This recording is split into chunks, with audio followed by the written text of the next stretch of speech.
네, 오늘 마침내 여호와의 전으로 가다라는 이 히스기야가 성전으로 들어간 말씀을 함께 나누려고 합니다. 코로나 참 뉴스가 너무 많습니다. 저는 목사니까 거의 다 보는데 이렇게 좋은 뉴스가 별로 없죠.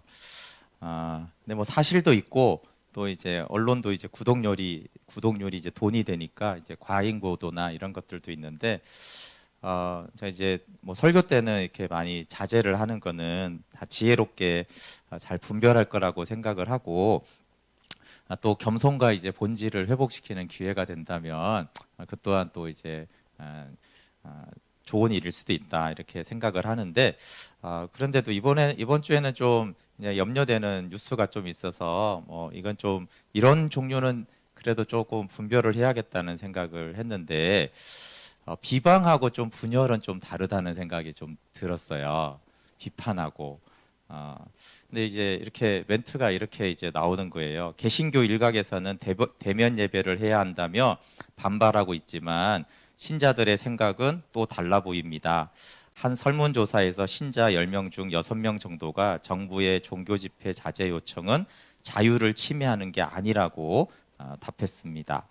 그리고 일부 목회자와 달리 신자 절반 이상은 자유 침해가 아니다. 뭐 이렇게 쭉 이제 나가는데 그게 뭐 이제 7월 말에 이제 한 건데 어느 단체에서 했더라고요. 그러니까 64%가 종교 침해가 아니다 했네. 약간 거꾸로 했네요. 종교 침해다가 36%가 이렇게 나왔대요. 그럼 36%가 많이 나온 거 아닙니까? 근데 이제 이걸 선거라고 생각하나 봐요. 대통령 선거처럼. 그러니까 아니 64%나 지지를 하고 있는데 일부 이제 목회자들이 자꾸 이제 종교 자유의 침해다 이렇게 이제 한다라는 거예요. 근데 이제 문제는 이제 뭐냐 하면은 그 뭔가 멘트가 64%는 신자고 36%는 목회자 그렇게 말하진 않는데 약간 문구가 이제 그런 느낌으로 가요. 일부 목회자는 이러고 신도들은 이렇고 이렇게 대립 구도를 만드는 거예요. 그리고 또 이제 이 36%는 좀 이상한 사람처럼 뉘앙스가 이렇게 하는 거예요. 그래서 뭐 오히려 그냥 교회가 그렇다 이러면은 우리가 욕을 먹어도 같이 욕을 먹고 영광을 받아도 영광을 같이 받아야 되는데 이게 이제 개별 교회로 들어가서 교회 안에 64%는 괜찮다고 하는데 36%라는 그 소수의 사람들이 그것도 이제 목회자 라인에 있는 사람들이 자꾸 이상한 소리를 한다. 이제 이런 뉘앙스들은 이게 이제 개교회나 이제 또 이제 신자와 신자를 이제 가르는 그런 부분들이 근데 이제 이번 주 이사야 36장에 이 아수에르 랍사게가 히스기야 왕하고 백성들을 이렇게 아주 고도의 심리전으로 은근히 갈라놓거든요. 네, 그래서 뭐 종교의 자유 침해라 생각할 수도 있고 뭐 행정명령도 사실은 이제 어려운 부분이기는 합니다. 여러분 지난주에는 이제 공무원이 두 그룹이나 왔어요. 근데 한 그룹은 매우 친절하시더라고요. 이렇게. 근데 한 분은 사실은 와가지고 굉장히 이렇게 이렇게 하면 안 되냐, 저렇게 하면 안 되냐. 뭐 그 중에 하나가 이렇게 찬양팀 앉아 있잖아요. 설교 때도 여기 앉아 있으면 안 되냐 그러고 그러는 거예요. 그래서 왜 그러냐 그러면 여기 앉아 있으면 대면 예배 드리는 것 같잖아요라는 거예요. 그러니까 다 이제 영상에 참여한 사람들인데 대면 예배를 드리는 것처럼 보일 수가 있으니까 그냥 계속 여기 앉아 있으면 저렇게 계속 앉아 있으면 저 사람들은 스텝이구나 이렇게 그래서 제가 설교자인데 나도 여기 앉아 있는 건데요. 저는 어디 앉아 있나요? 그러니까 그러면 할 수 없네요. 이렇게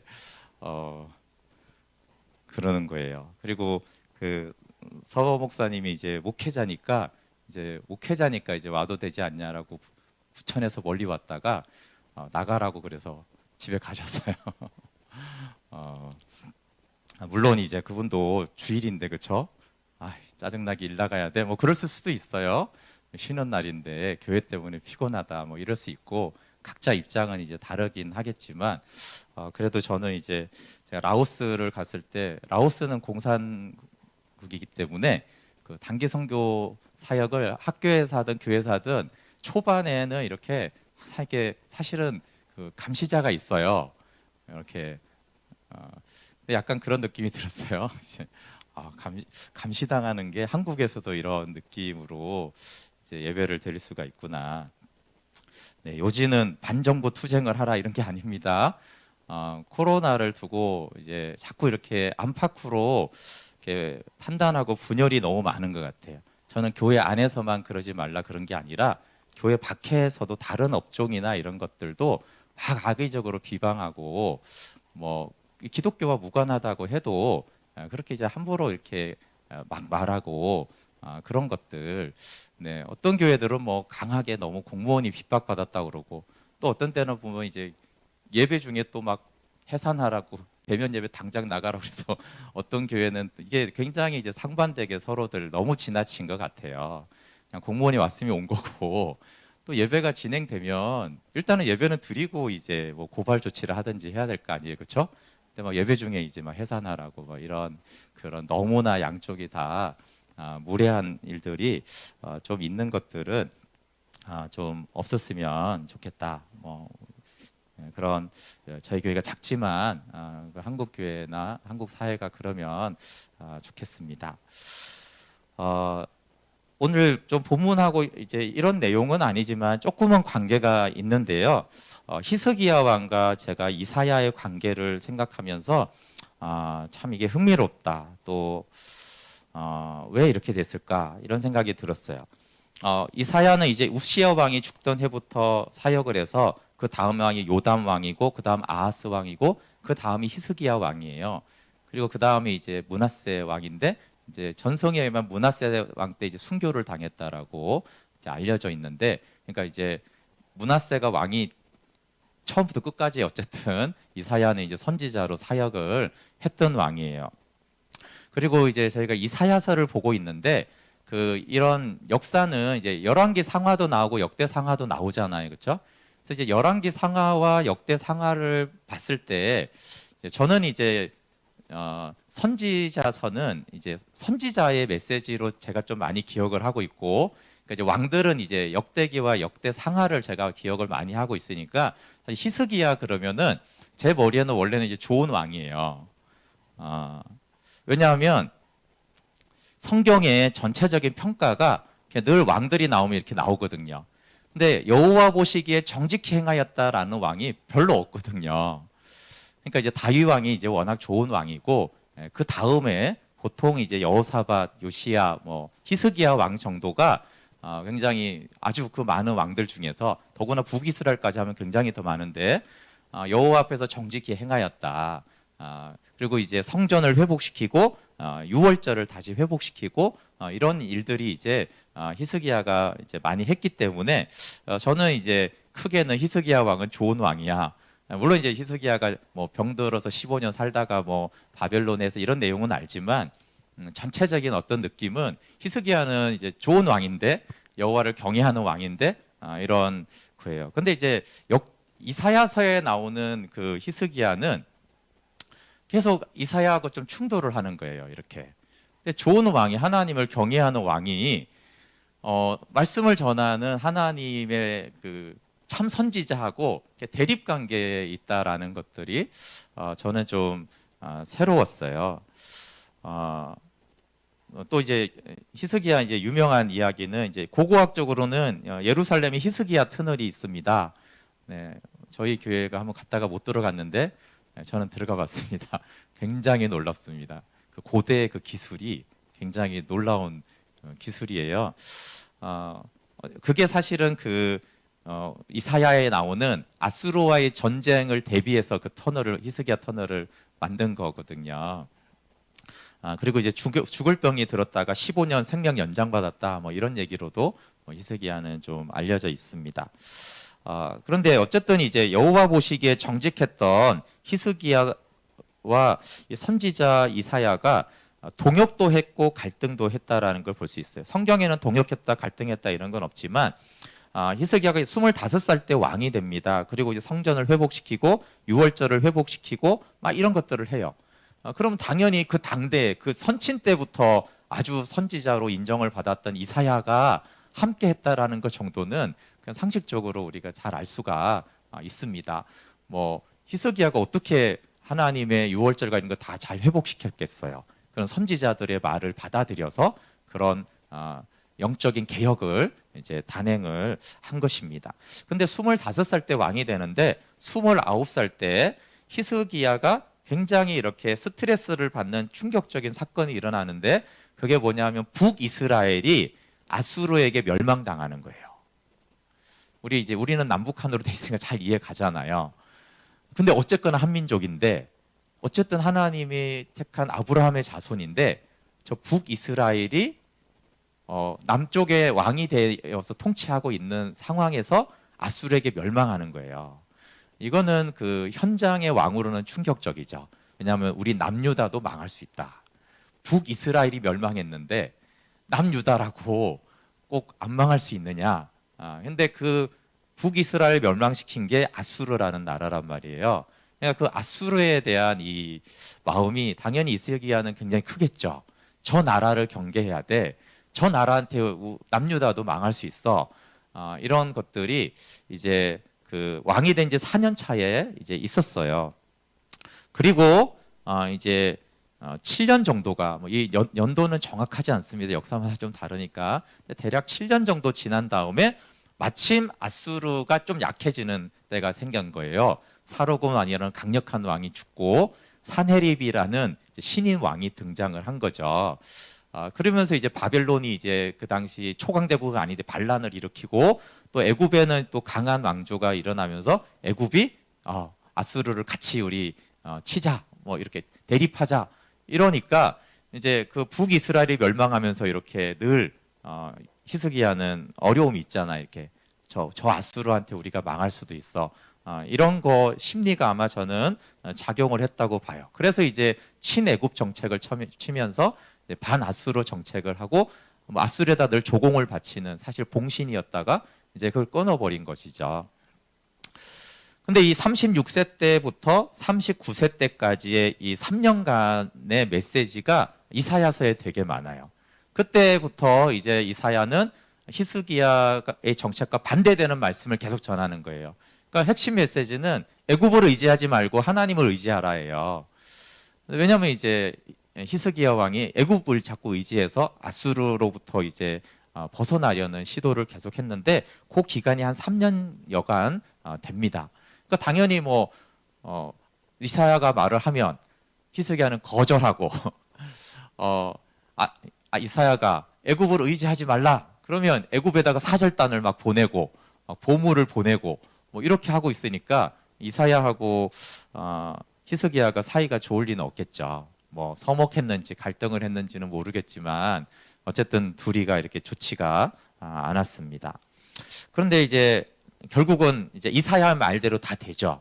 이사야 말대로 다 됩니다. 그래서 아수르가 침공해 오고 애굽은 패배하고 그다음에 46개 성읍이 다 이제 점령을 당하고 이제 조공을 바쳤는데도 예루살렘을 이제 치겠다라고 하는 이때가 또 이제 하나님께 나아가고 이사야한테 사람을 보내요. 사람을 보냈다라는 말은 이게 사이가 좋았을 때는 정상인데 사이가 안 좋았기 때문에 아마 수년간 사람을 안 보냈을 거예요. 몇 년 만에 히스기야가 이사야한테 사람을 보내는 거예요. 그것도 내가 왕이다 이런 게 아니라 하나님께 기도 좀 해달라. 그리고 혹시 하나님께서 주시는 말씀이 있느냐라는 이제 낮은 태도를 가지고 이사야에게 사람을 보낸 내용이 이제 오늘 본문의 내용입니다. 그러니까 성경의 전체적인 평가는 그 히스기야가 하나님 앞에 정직했다 이렇게 말을 해요. 그거는 성전, 유월절, 예배 이런 영역에서는 정말 신실하게 선지자하고 동역하면서 칭찬을 많이 받았어요. 성경에서. 그런데 안보나 경제나 이런 실생활의 문제에서는 이제 왕의 직무라고 생각을 하고 아까 말했지만 원래 왕이 스트레스가 많은데 북이스라엘이 망하는 것을 보고는 굉장한 어떤 압박감이 시달렸다라고 생각이 듭니다. 이제 그러다 보니까는 이제 이사야하고 갈등을 빚는 거예요. 뭐 오늘날로 말하면 뭐 방역, 경제, 교육, 가정, 삶 이런 영역에서는 하나님보다는 그건 애굽이지. 이렇게 이제 생각을 한 거죠. 그래서 뭐 영적인 뭐 교회 생활은 뭐 하나님 신앙이지만 그 외에는 하나님이 중요하지만 애굽이 더 중요한 거야. 외교 정책이 중요하지 인간의 지혜가 더 중요한 거지. 이걸 이제 선택을 한 거예요. 근데 문제는 여기서 이제 이사야가 그렇지 않다라고 얘기한 거예요. 전쟁과 외교와 국방이나 경제도 하나님을 의지해야 된다라고 이사야가 나섰고 그 영역에서는 이제 이사야가 거절을 한 거예요. 그건 아니다. 신앙의 영역은 동의하지만 자꾸 그런 뭐 왕으로 내가 행하는 거에 대해서 뭐라고 하지 말아라. 뭐 이렇게 이제 된 거죠. 그래서 하나님을 사랑하고 하나님 앞에 진실하게 행했던 히스기야가 우리 38장 3절 한번 보실래요? 38장 3절에 보면은 그 본문 뒤인데 이렇게 돼 있어요. 이게 이제 병 걸린 다음에 하는 기도예요. 근데 이렇게 기도가 이렇게 합니다. 여호와여 구하오니 내가 주 앞에서 진실과 전심으로 행하며 주의 목전에서 선하게 행한 것을 기억하옵소서 하고 히스기야가 심히 통곡하니. 여러분 하나님 앞에 이렇게 기도하기 쉽지 않죠? 하나님, 내가 하나님 앞에서 진실했고 전심으로 행했고 선하게 행했잖아요. 근데 하나님이 여기에 대해 반박을 안 하세요. 근데 문제는 이건 과거형이에요, 과거. 제가 전에 그랬잖아요. 전에 하나님 앞에서 얼마나 진실하고 전심으로 행했는지를 하나님 아시잖아요. 이러면서 기도하는 거예요. 근데 과거지만 사실이라는 거죠. 그러니까 저는 또 이렇게 신실했던 히스기야가 왜 이사야하고 이렇게 대립 관계가 있었을까? 그게 당연하기도 하고 놀랍기도 한 거죠. 그래서 우리의 모습을 좀 보는 것 같아요. 이사야는 하나님이 보낸 선지자잖아요. 근데 그렇게 된 이유를 생각해 보면 신앙과 삶이 분리가 된 결과라는 생각이 드는데, 아까 이제 히스기야가 신앙의 영역은 신실했거든요. 근데 이 생존 이 문제는 아니지. 이렇게 이제 분리 정책을 쓰면서 아마 이제 그 하나님 앞에서 순전했던 히스기야의 마음이 이렇게 벌어졌다라고 생각이 들어요. 그래서 이사야서 29장 13절을 보시면 이게 히스기야도 해당이 되거든요. 주께서 이르시되 이 백성이 입술로는 나를 가까이하며 입술로는 나를 공경하나 그들의 마음은 내게서 멀리 떠났나니 그들이 나를 경외함은 사람의 계명으로 가르침을 받았을 뿐이니라. 히스기야가 통치할 때 한 말이거든요. 근데 과거에 진실과 전심으로 유월절을 회복했던 성전을 새롭게 했던 히스기야가 예배에 가서 안 드렸겠어요? 안식일을 안 지켰어요? 그 성전을 회복시킨 왕이 자기가 회복시켰는데, 그러니까 늘 히스기야는 외적으로는 아직도 신앙생활을 영적인 생활을 잘 하는 것처럼 다 하는 거예요. 근데 하나님은 너는 마음이 멀잖아. 지금은 마음이 없잖아. 네가 유월절에 대한 그거는 옛날 이야기지. 지금 유월절을 네가 그 마음으로 하고 있어? 이렇게 이제 마음과 행동이 이제 분리가 되었습니다. 그래서 하나님은 이사야를 통해서 유다에 대한 심판을 선포하시고 심판의 대행자로 아수르의 사네립 왕이 등장을 합니다. 심판의 결과는 정말 비참했죠. 아까 말한 대로 동맹을 맺었던 애굽이 굉장히 강대국으로 부상했지만 아수르한테 패하고 46개 성읍이 정복당했다는 것은 정말 비참한 거죠. 임진왜란 이런 거 보시면 이렇게 도성만 남고 다 이렇게 그 안에 얼마나 많은 백성들이 죽고 막 온갖 악랄한 일들이 벌어지는 그 처참한 상황이 이미 벌어졌고 실제로 20만 명 이상이 포로로 잡혀갔습니다. 정말 무조건 항복합니다라고 하고 엄청난 금과 은을 드렸지만 그래도 이제 예루살렘을 공격하려고 합니다. 정말 예루살렘 딱 하나 남았어요. 우리는 예루살렘이 워낙 많이 들으니까 그렇지만 예루살렘 성은 코딱지만 합니다, 사실은. 그러니까 99%다 끝났고 이제 1% 하나 남은 거예요. 수도긴 하지만 그 지역의 넓이나 뭐 이런 거에 비하면 인구수에 비하면 그냥 1% 간단간단하게 이제 남았어요. 근데 이제 아수르의 랍사게가 딱 와가지고 엄청나게 조롱하고 멸시하고 막 이렇게 하는 그 말을 듣고 이제 오늘 본문을 저희가 읽은 거예요. 랍사게의 조롱을 들은 히스기야가 이제 옷을 찢고 참회의 옷을 입고 여호와의 성전에 들어갑니다. 그리고 이건 제 추측입니다. 서목했던 이사야에게 수년 만에 사절단을 보내는 거예요. 예. 저는 이사야의 말을 계속 거절하면서 친하게 지냈다는 생각은 안 들어요. 그래서 그렇지만 히스기야 생각이 달라진 거예요. 이사야에게 사람을 보내야겠다. 그리고 가장 고위층에 가장 측근을 아끼는 사람들을 정중하게 보냈어요.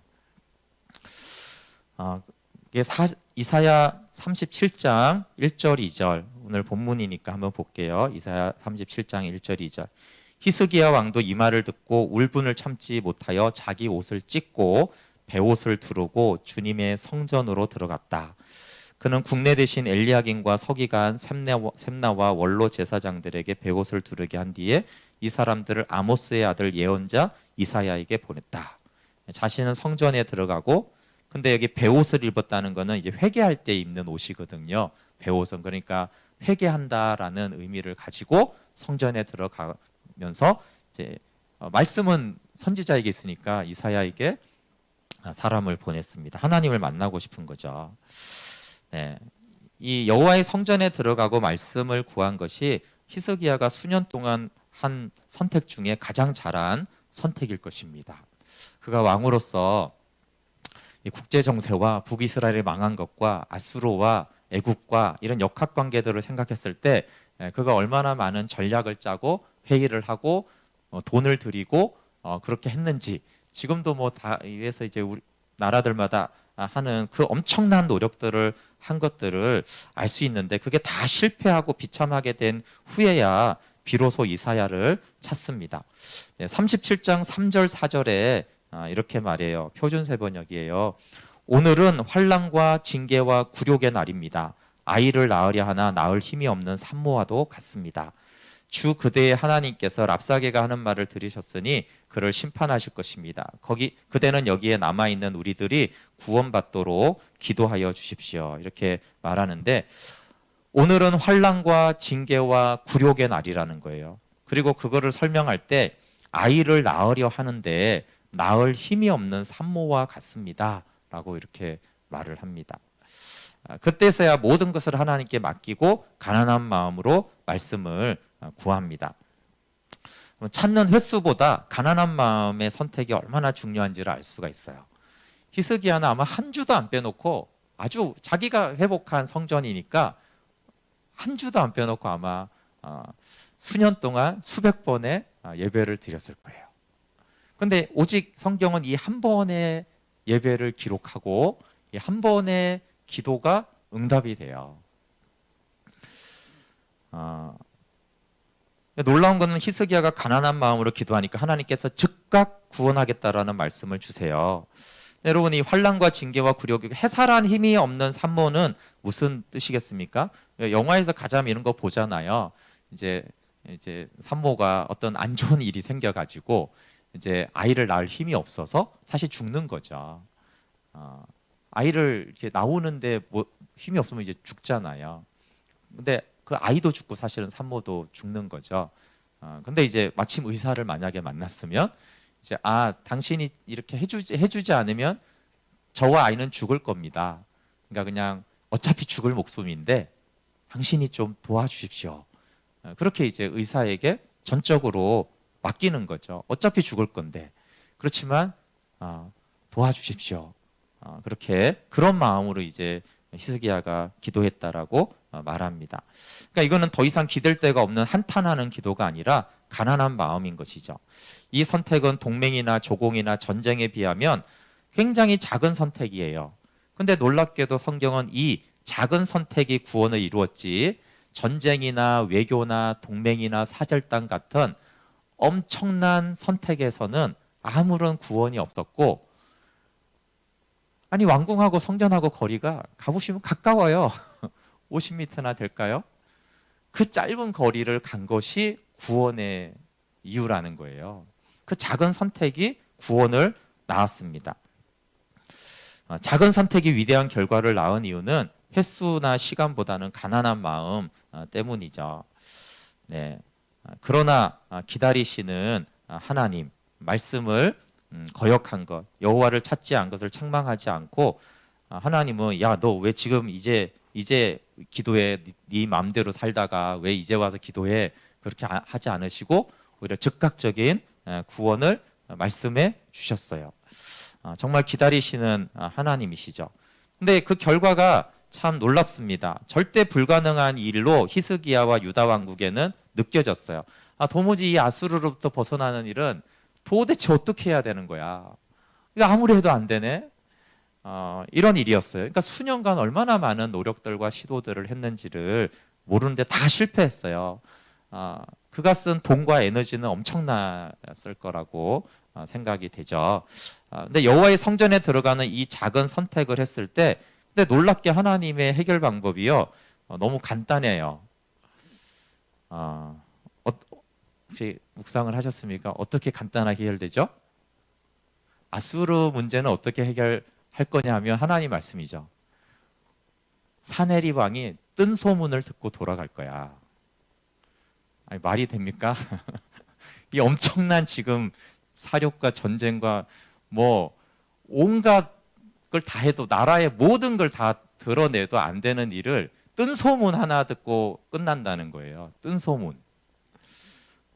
그러니까 누가 그런 생각을 했겠어요? 히스기야 왕이시여, 혹시 뜬 소문을 듣고 돌아가지 않을까요? 그런 소리를 어떤 장수가 했다면 한 대 맞겠죠. 뭔 소리를 하냐고 지금. 삼국지 이런 거 읽거나 보셔도 그런 소리 하면 한 대 맞습니다. 아니, 그 무슨 말이 되는 소리를 해야지. 그러면 유비는 왜 필요한? 저기 뭐죠? 제갈공명은 왜 필요한 거예요, 그렇죠? 뜬 소문 듣고 돌아갈 일을, 어마어마한 머리 싸움이 이제 필요한 건데, 근데 하나님은 실제로 뜬 소문 듣고 돌아가게 하셨어요. 그리고 더 교만하니까 18만 5천 명을 천사 한 명, 여기 천사가 죽이죠. 그냥 군대도 보낼 필요 없어요. 천사 하나 보내니까 하룻밤에 18만 5천 명이 죽었어요. 그리고 하나님 말씀대로 시간차는 20년이 있습니다. 그런데 이 아수르 왕이, 사네립 왕이 신전에서 경배하다가 자기 아들한테 죽임을 당해요. 그러니까 하나님 앞에 까불었다가 자기 아들한테, 영모도 그런 영모는 굉장히 비참한 영모죠. 그렇게 이제 죽습니다.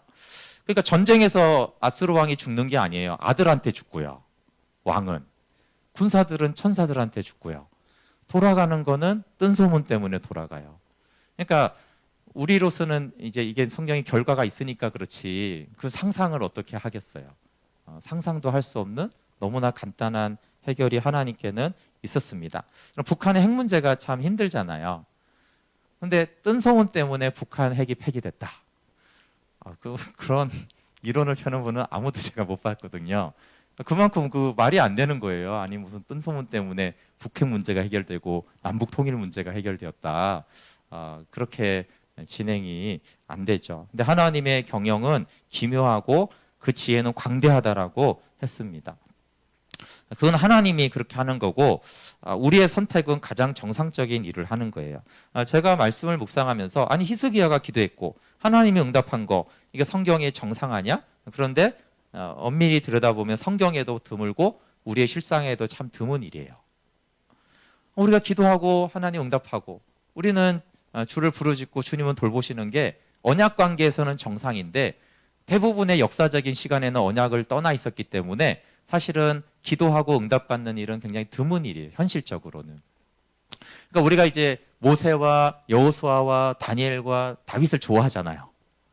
그러니까 맨날 우리는 모세 생각해 보세요. 쫙 기도하면 홍해가 갈라지고, 쫙 하면 만나오고 그랬잖아요.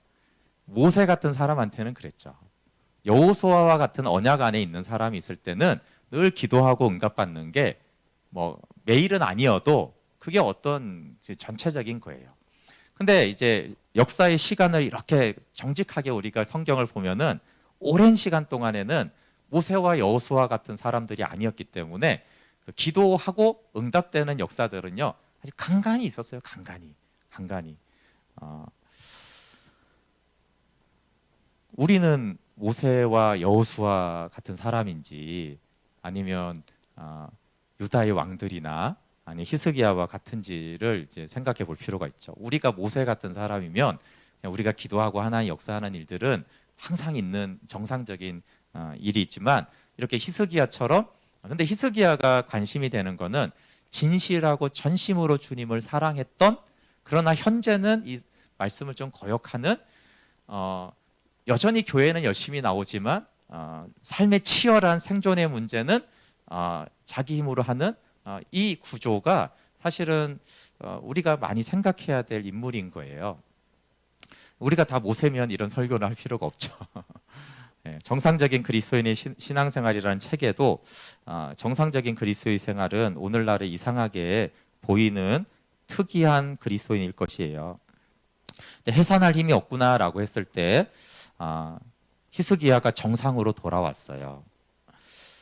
주권자 하나님께 나아가는 것이죠. 여러분 이사야 37장 26절 한번 보실래요? 산헤립 왕에게 하는 거죠. 저는 주권에 대해서 말씀하실 때 성경이 주권을 자주 선포합니다. 근데 이방 나라에 대해서 아주 명확하게 이방인에게조차도 주권을 너무나도 명확하게 선포하는 것이 좀 놀랍고 새로웠어요. 산헤립 왕아 어찌하여 듣지 못하였느냐, 이 일들은 내가 태초부터 행한 바요 상고부터 정한 바로서 이제 내가 이루어 내가 경고한 성읍들을 헐어 돌무더기가 되게 하였노라. 이스라엘에 대한 말씀이 아니고요, 하나님이 태초부터 아수르와 산헤립 왕에 대해서 결정하고 오래전에 계획한 것을 내가 산헤립 왕 너를 통해 실행한 것뿐이야, 이러는 거예요. 이방 사람인데, 이방 신전에 가서 아들한테 죽을 사람인데 내가 너에 대해서 다 결정하고 다 계획해 놓은 거야, 내가 다 그렇게 한 거야, 이렇게 이제 이방인에게 말하는 거예요.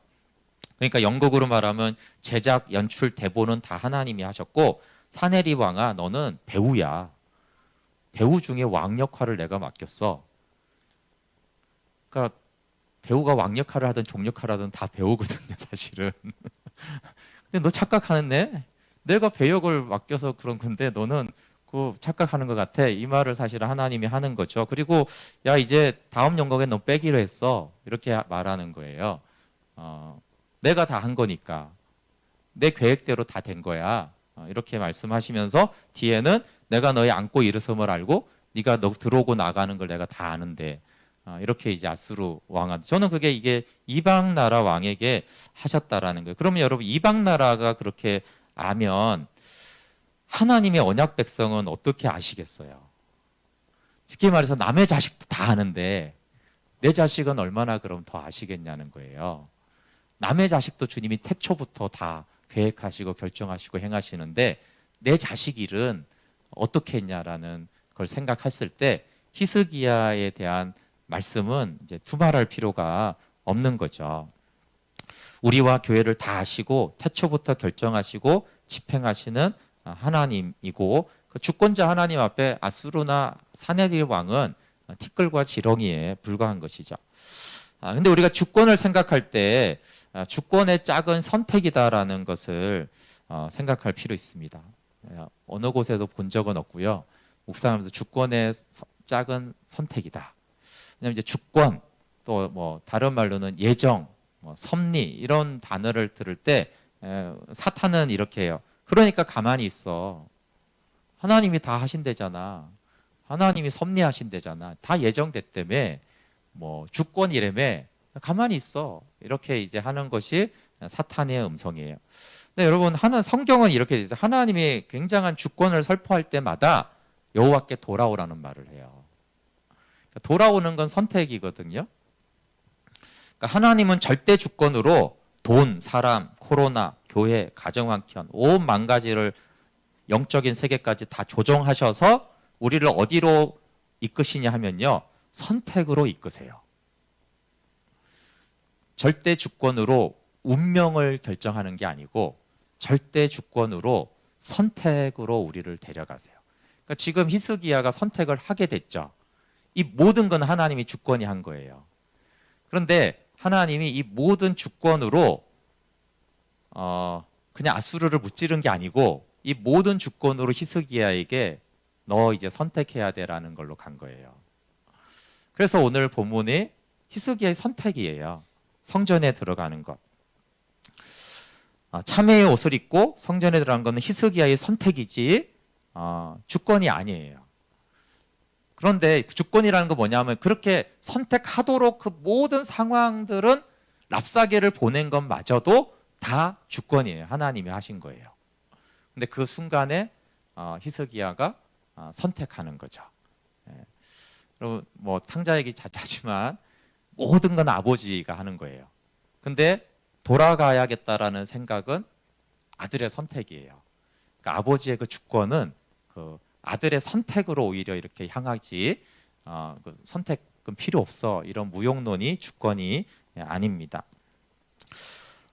그리고 우리는 해결자로서나 변화자로서는 아무것도 할 수 없어요. 아까 한 찬양이 맞죠. 우리는 아무것도 할 수 없습니다.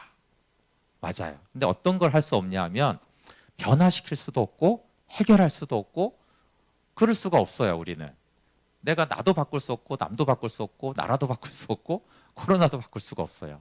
무능하죠. 그런데 성경은 그게 맞다. 근데 네가 선택할 수 있다라는 꼭 계속 말씀하세요. 왜냐하면 선지자들의 메시지가 돌아오란다. 그거 이제 선택하라는 얘기거든요. 돌아오라. 그러니까 우리가 할 수 있는 거는 선택은 할 수가 있어요. 물론 하나님의 이런 주권적인 섭리로 이렇게 환경을 조성해 주지 않으면 또 선택도 할 수 없어요. 그러나 어쨌거나 돈 대줄 테니까 어느 학원 갈래. 뭐 이런 부모의 이 주권이 있어야지 아이는 학원을 선택할 수 있는 거예요. 그러나 결국 어느 학원 갈지는 그 아이가 선택하는 그런 거죠. 부모가 돈 안 대줄 거야. 그러면 아무리 학원 가고 싶어도 못 가듯이 하나님의 주권이 없이는 우리는 선택도 할 수가 없어요. 그러나 그 주권이지만 그 선택은 독립적인 선택이에요. 나는 A 학원을 갈래, B 학원을 갈래는 전적으로 그 아이가 선택하는 것이지 선택은 전적으로 우리에게 달려 있습니다. 결국 능욕의 날에 성전을 선택한 것은 히스기야예요.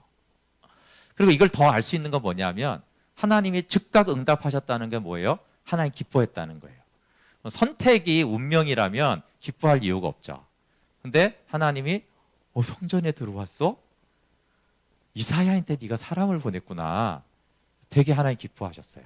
왜냐하면 선택은 히스기야의 몫이었기 때문에 굉장히 좋아했다라는 것을 알 수가 있습니다.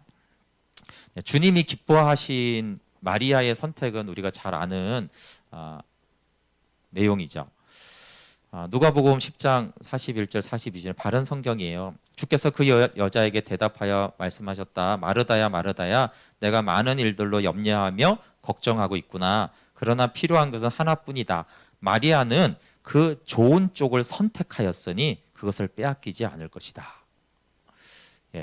예수님이 이제 칭찬하는 건요 선택했다는 거예요. 마리아가 뭐 한 거 있어요? 마리아가 천지를 개벽했나요? 마리아가 구원을 이뤘나요? 마리아가 한 건 없어요. 마리아는 선택을 잘한 거예요.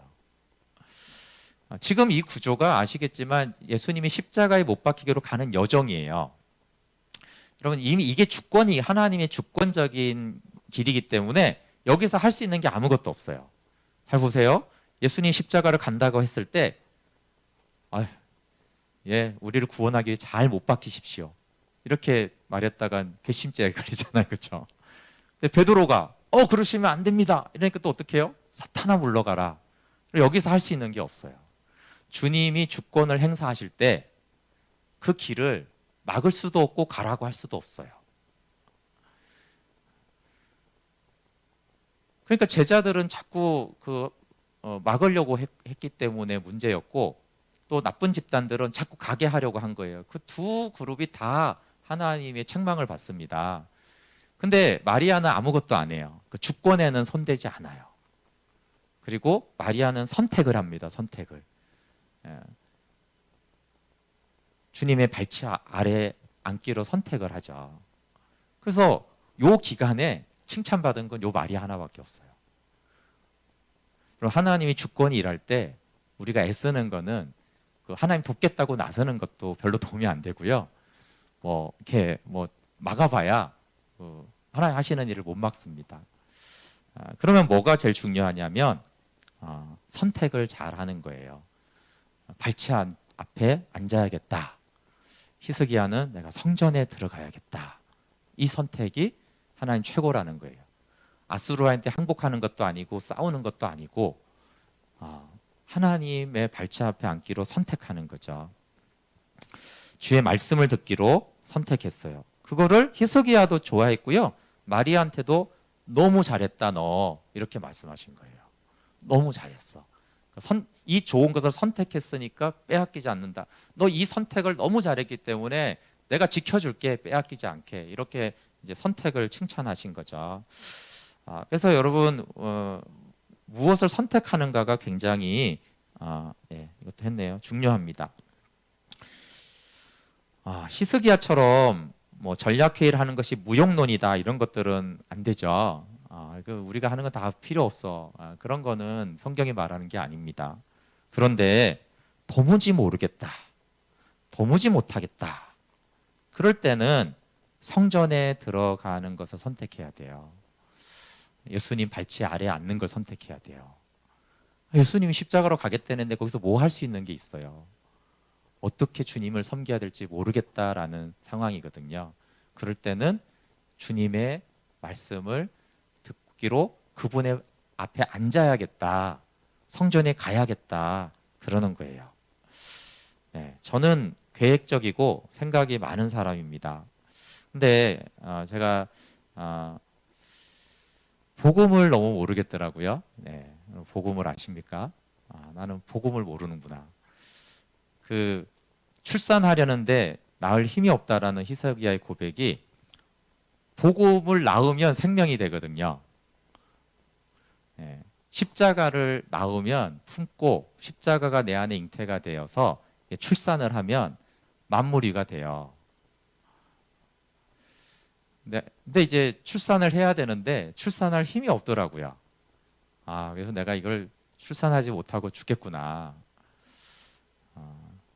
그래서 히스기야가 애는 들어찼고 나올 때는 됐는데 해산할 힘이 없습니다. 내가 그리스도를 믿고 내 안에 주님을 영접했으니 그분이 내 삶으로 출산돼야 되는 거 아니겠어요? 해산할 힘이 없는 거예요. 근데 여러분 해산할 힘이 없으면 그냥 해산할 힘이 없는 게 아니고요. 죽어요. 그래서 히스기야의 그 기도가 그렇구나. 내가 복음을 내가 받아들였지만 이걸 생명으로 출산할 힘이 없구나. 그러면 없네 그게 아니라 그러면 이제 죽는 거구나. 그러면 패망하는 거구나. 그런 거예요. 관계도 목회도 잘 모르겠고 그래서 하나님의 말씀 앞에 가야겠다라고 그 선택을 해야겠다라고 이제 생각하고 기도하는 중에 이 히스기야가 성전에 들어갔는데 하나님이 그걸 너무 좋아하는 거예요. 제가 횟수보다도 가난한 마음이 중요하다고 한 것은 저는 매일 묵상을 합니다. 근데 그 횟수가 그렇게 중요하지 않고 그 시간도 사실 그렇게 중요하지 않더라고요. 해산할 힘이 없는 산모처럼 수술 때 이렇게 의사 선생님 알아서 하세요. 어차피 난 죽을 건데 한번 살려주세요. 그 심정으로 이렇게 예배하고 그 심정으로 기도하는 게 중요하지 무슨 횟수나 시간이 그렇게 중요하지 않고 내가 했던 그 예배와 묵상은 어떤 마음으로 그냥 살든지 죽든지 그 찬양이 있듯이 살든지 죽든지 주 뜻대로여야 되는데 우리의 기도는 응답하시면 감사하고요. 아니면 저도 처방이 있습니다. 뭐 이거 안 팔리면 뭐 저쪽 사면 되죠. 뭐 이런 구조 아닙니까? 이 교회 안 되면 저기면 되지. 뭐 대면 예배 안 되면 영상 예배면 되지. 뭐 어떤 거든 뭐 하나님 안 해주셔도 뭐 저는 다른 대안을 가지고 하는 그 수많은 히스기야의 예배는 사실은 성경에 기록이 안 됐어요. 의미가 없다는 얘기예요. 그래서 우리의 수많은 예배와 수많은 묵상은 하늘에 안 기록될 수도 있어요. 그런데 해산할 힘이 없어요, 하나님. 그리고 대립 관계에 있던 이사야에게 이렇게 보내는 그 심정이 있잖아요. 그때 하나님이 그래 이렇게 이제 받아주신 거죠. 마리아도 언니한테 막 비난을 받았어요. 난 모르겠어. 비난 받든 말든 나는 주님의 발치 앞에 앉아야겠다. 그게 마리아가 한 거거든요.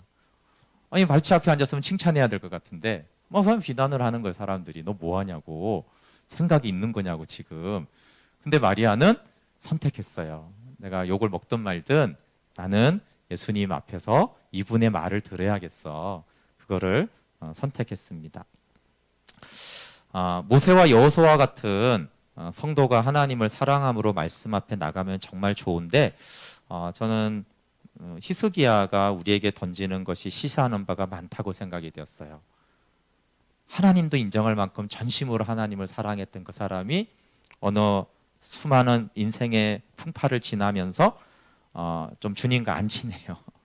마음도 많이 멀어졌고 가난한 마음도 없어요. 또 왕도 오랫동안 하다 보니까 그렇잖아. 이게 하나님 앞에서 한다고 해도 왕이 주는 그 교만이 또 없었겠어요. 뭐 그런 것들이 원하지 않아도 생기는 그런 것들이 여러 가지가 복합적으로 되면서 그랬는데, 오늘 본문의 여호와의 성전에 들어가는 이 선택을 하나님이 우리에게도 기다립니다. 해산할 힘이 없는 산모는 의사에게 전적으로 맡깁니다. 하나님이 응답해 주시면 좋고가 아니라 선택의 여지가 없기 때문에 선택하는 것이죠. 그리고 하나님이 선하시고 인자하시다는 것은 정말 이런 기도를 들어준다는 거예요. 정말 계속 거역하다가 하는 기도를 하나님은 이제 와서 뭔 소리야 이렇게 하지 않고 정말 그게 인자하시다는 거죠. 긍휼이 풍성하시다는 것이 너 수년 동안 네 힘으로 하더니 어디 한번 네 힘으로 해봐 이렇게 하지 않고 그 염치 없는 기도를 하나님이 오히려 기쁘게 받아주셨습니다. 네, 말씀을 마치겠습니다. 말씀 앞에 나가는 선택. 히스기야가 수년간 가난한 마음으로 기도하지 않고 이사야와 갈등 관계를 맺었다는 것이 저는 새로웠는데, 저의 모습을 보니까 굉장히 자연스러운 모습이구나. 정말 하나님 앞에 정직하고 그렇게 유월절을 회복시킨 대단한 왕인데 왜 이렇게 됐지? 이렇게 좀 생각이 들었는데, 제 모습을 보니까 위로와 공감이 됐어요. 히스기야도 그랬구나. 히스기야도 그랬네. 믿음이 좋았던 왕이라고 생각했지만 하나님께 불순종도 하고 한동안 거리감도 두고 그랬던, 그렇지만 주권자 하나님이 사정없이 히스기야를 징계하시기도 했지만 정말로 진실로 나오기를 기다리고 히스기야의 그 작은 선택 하나에 엄청난 구원의 역사를 이루어 주는 거예요. 아니 뭐 한 달 기도하고 금식 기도해야지. 제가 보기에는 한나절도 안 걸리는 그 짧은 시간에 기도와 이사야 그 사람 보냈는데, 갑자기 막 이 아수르라는 어마어마한 이 거대한 강대국을 하나님이 이렇게 알았어, 내가 해결해 줄게 이러는 거예요. 참 희한하죠. 어마어마하게 에너지를 쓰고 힘쓸 때는 도무지 안 되는 게, 정말 하나님 앞에 나가서 이렇게 선택하고 고고했더니 또 하나님은 이렇게 해결해 주십니다. 그래서 뭐 할 수 있는 일이 있을 때는 하셔야죠, 그렇죠? 당연히. 근데 정말 모르겠다, 나는 아무것도 아니구나, 나는 모르는구나, 그러면 히스기야처럼 그냥 아수르가 쳐들어오든 말든 그냥 성전에 들어가야겠다. 그 선택이 가장 지혜로운 선택입니다. 우리 찬양하고 같이 좀 기도하겠습니다. 우리 선배들이 많이 부르던 찬송가인데 히스기야 마음이 이런 마음이라는 생각이 들었고, 우리도 세련되기보다는 주님 나를 예전에는 박대하시면이라고 그랬죠. 박대하시면 나 어디 갑니까? 아니 해산해야 되는데 해산할 힘이 없는 이 산모, 의사가 거절하면 어디 갑니까? 지금 저 응급 상황인데 이 병원에서 거절하면 저 어떡합니까? 그런 마음으로 이제 기도했던 또 히스기야의 기도가 그랬다는 생각이 들어요. 그래서 하나님, 회개하는 마음으로 주께 나아가는 많은 시간